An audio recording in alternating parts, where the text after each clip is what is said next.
This is Dr. Holt. This video is on how to develop Kepler's third law and how to apply it to one problem which I will work. Here I have two masses. I have, we'll call this mass number 2 and mass number 1. Right now I'm going to take away this velocity here and pretend this object is just sitting here.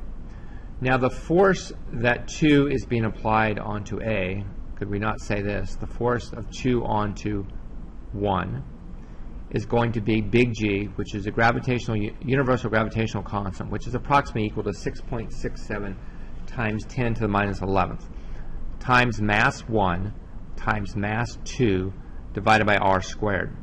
And again, r squared is the distance from center of mass to center of mass. Now if we do a free body diagram, which I did here, then obviously this object is going to accelerate, and that would be mass 1 times acceleration. So here I could say mass times its acceleration. We'll ignore centrifugal right now. We'll assume the object's not moving. Then m mass times acceleration would be big G times m1 times m2 divided by r squared, which is basically what I said here. Now let's go ahead and give this object a velocity. So it's rotating around a path. So mass 1 is rotating around a circular path of mass 2. If I write that, then the centrifugal acceleration is going to be the velocity squared here divided by the radius. Again, the radius is from center of mass to center of mass. Now look what I can do here. I can cancel out m1 here and m1 here. I can also cancel out an r here and the 2 here. And I'm left with this equation here that velocity squared is equal to big G times m mass 2, which is this mass here, not this mass here, over radius, and I can solve for v. Now v of an object in orbit, and if I know what that radius is, then that object will be traveling the square root of the gravitational universal constant times the mass of this object divided by r from here to here. I take the square root of that, I will get the velocity immediately from that. Alright, let's continue on. So I brought this over to here. Now we know that the circumference around a circle is 2 pi r. So if I, instead of writing velocity, can I not write that 2 pi r, which is circumference, divided by the time to go one complete revolution? If I square that and then set that equal to what's inside here, I have this equation here. Now if I square that, I get this one here, which is basically Kepler's law, third law, which says that there is a direct relationship between over r squared over t squared. You often see it written as this. In this case, all I've done here is I brought t squared up and brought everything else over. So now, again, I can find the period of rotation by just using this, solving for t. And I would get 4 pi squared times r cubed. Again, r is the distance from center to center divided by the universal gravitational constant times this mass here. If I take the square root of that, I will get the period to go around in orbit. And again, these equations are going to be quite useful. All of these are going to be actually very useful to you as you move forward and work in these type of problems. Okay, I want to work one problem here related to Kepler's third law. Here I have a comet that's approaching the Sun to within 6.9 AU. Now AU stands for astronomical unit, and it's equivalent to the mean radius from the distance from the Earth to the Sun. And often you'll see 1 AU is written as 1.50 times 10 to the 8th km, or kilometers. However, I like to write it as 1.5 times 10 to the 11th meters. Now you note here too, we're going to be using this equation here, but we do not know the mass of the Sun. Let's think what we could do here. Could we not rewrite this equation here and say that the mass of the Sun is going to equal to 4 times pi squared times g over t squared? Alright, you can spend the time and do the conversions you want, converting 39 years to seconds. I'm going to just let t in this case be equal to 1 year. Because that's the standard time it takes the Earth to rotate around the Sun. So if I do that, then all I would get would be the mass of the Sun is equal to 4 pi squared over g. I'll just circle that. All right, now we're going to use this equation again, and we're going to apply it to this one here.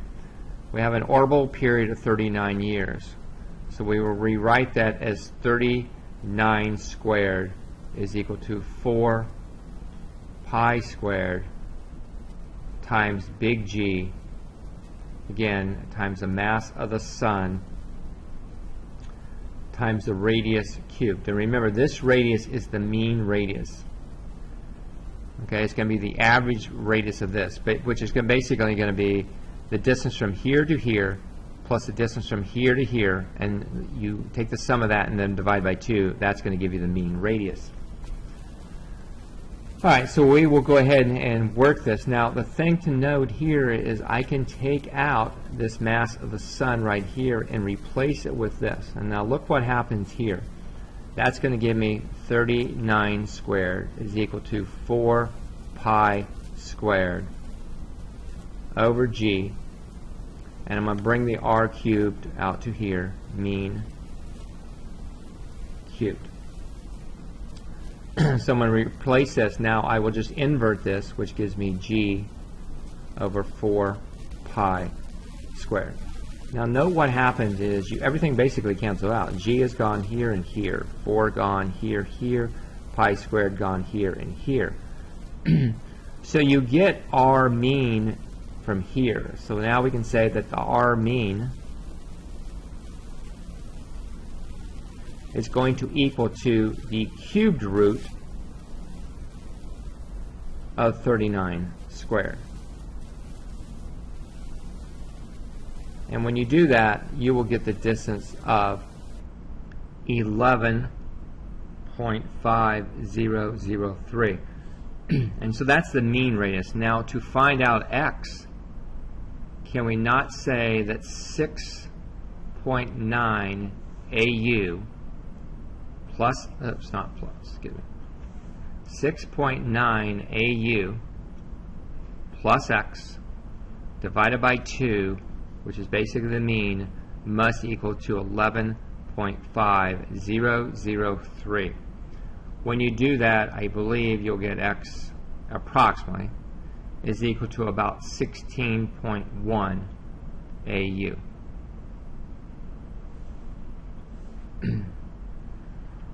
And that's where this number here is coming from. Now again, I took the simplified version of this. You could go through and, you know what I'm saying, you could actually look up the sun and all that, and you can convert this to seconds. You're going to get exactly the same answer. Okay, the second problem, I'll move this out of the way. We're going to use this, we're going to solve this problem right here. We're going to be using mainly this same equation here, and I'm going to draw a picture of what's taking place here. It says the given G, the acceleration of gravity on the surface of a planet. We're going to draw that planet. Now should I draw it this? I'm going to just draw a point here. Now I'm going to draw the planet. This is the planet. And the reason I'm drawing this is because I'm going to do the arc where the satellite up here. So this is this orbit of the satellite, and I'll change the color of that. Okay, and I have a little satellite up here. Let's travel around. Okay. Okay, now if you know the radius of a planet and you know the acceleration of gravity of that planet, then what you can do is you can find out what the mass of this planet is. So we're going to find out what the mass of this planet is. All right, to do that, if you don't know the equation, just create a little mass up here. So we could say that the force that this mass is putting on this, we'll call this M1, for example. We can go back to the force equation and say that the force that MP, the planet, is putting on M1 is going to equal to big G times the mass 1 times the mass of the planet over the radius squared. Again, radius is the distance from here to the center mass of that. Now if I divide both sides by M1, I will get what is the acceleration. I want to put that as AC, but I will get the acceleration of the particle 1 from this point wanting to accelerate downward. And notice here I'm going to divide this side by M1 also. Over here cancels out. And what you get is you get acceleration is equal to big G times mass of the planet over the radius squared. So from this, again, we're going to be trying to define what the mass of the planet is. I will rewrite that, and can I not say that A1, the acceleration, and this is going to be the acceleration of this on the surface of the planet, times the radius squared divided by big G is going to equal to the mass of this particular planet. All right, so now we'll go ahead and put the values in. We know the acceleration is given as 13.3 right here meters per second squared. Now the radius is going to be 5050, and I got that from right here, and that's kilometers, so we need to make that times 10 to the third.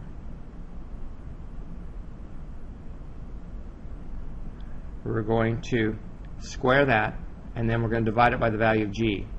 Now the value of G was given here, and I generally use 6.67 times 10 to the minus 11th. I used a different number, so we'll need to use their number, 6.6729 times 10 to the minus 11th. When we run that number, we will find the mass is going to be equal to 5.083 times 10 to the 24th kilograms. Okay, that's going to equal to the mass. All right, now, since we're looking for the period, we're going to take this equation. Let's go away. Yeah, this equation right here. I'm going to grab him. We'll cut it right now, and we'll bring it in down below. We're going to be solving now for this. At this point, it's just kind of plug in and solve. So can I not say that T is going to equal to the square root? We got a lot of stuff put in here. That's going to be 4 times pi times squared. Now, what you're going to be careful with here is the radius. The radius is not the distance from here to here. The radius is from here to this satellite, because we're looking for the period of the satellite. Now, the satellite is this far off the surface of the from here to here. So this distance here is 11,564.5 kilometers. And again, you have to do everything in terms of meters. So I'm going to put double parentheses in here. I'll put 5050, which is the radius of the planet, plus 11,564.5, close parentheses, times 10 to the third here, close parentheses there, and again, we're going to take that to the third power, as stated right here. Then we're going to divide all that.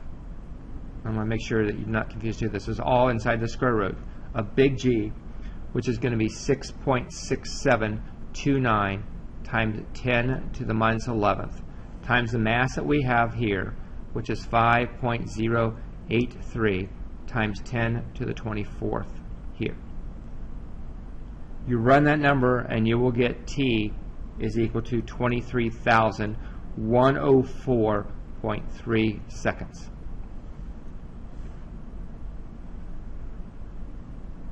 And I believe that is the answer. Yeah, this is exactly what they had here. All right, so again, I would say the difficult thing about this problem, it's really easy to make a mistake with your unit, so be very careful there. Again, I would prefer that you not memorize this equation, but that you derive that equation. And again, you can derive it as I did earlier by just following along what I did here by setting the force equal to mass times acceleration, and then let that acceleration be the centrifugal acceleration, and you can get right back down to this equation here. All right, I wish you the best of luck on future problems.